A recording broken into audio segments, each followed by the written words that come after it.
that's where the seeds start. I think there's resistance in all things that seem scary and difficult and new and uncertain. There's always a little bit of resistance, but if you pass through that, right? Like addiction recovery, like I forget that I know addiction recovery, right? Like I'll forget that I have a voice in this platform because I went through the hard shit that it takes to get long-term sobriety and setting goals to the point where on a daily basis, I get to expand on those goals and I get to continue in this lifestyle. And so like taking suggestion in the very beginning of like, don't forget to breathe, show up at a meeting, ask for help, take step one, do the suggestions, like being willing to do those things put me in a position to where I get to know this stuff and share this stuff, hopefully in a way that you can understand that you can get through a fucking craving. I promise you, you can get through a craving. Yeah. But if you do not get through your craving, you will live in the obsession. And once you're in the obsession, you're fucked.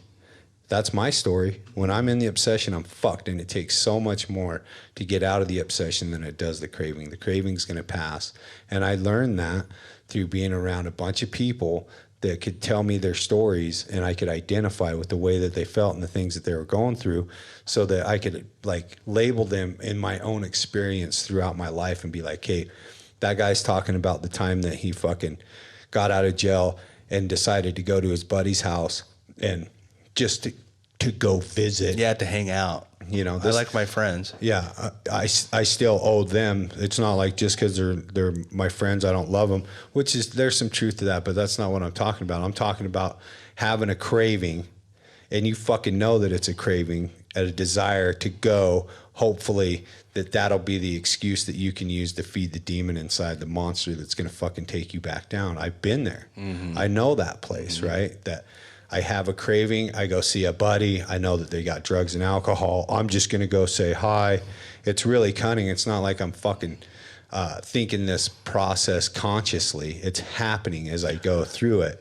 And I get there and then, well, the plate's getting passed around. I probably won't get U8 for another 30 days. Today's probably fine. And then I fucking do a line, and now I did a line, I might as well drink, and then I'm off to the fucking races again. That's the process that happens. And I can go to a place where another person is telling that story, I can identify with it, and they go, but this time, this last time I got out of jail, I had that same craving and I didn't go to that place.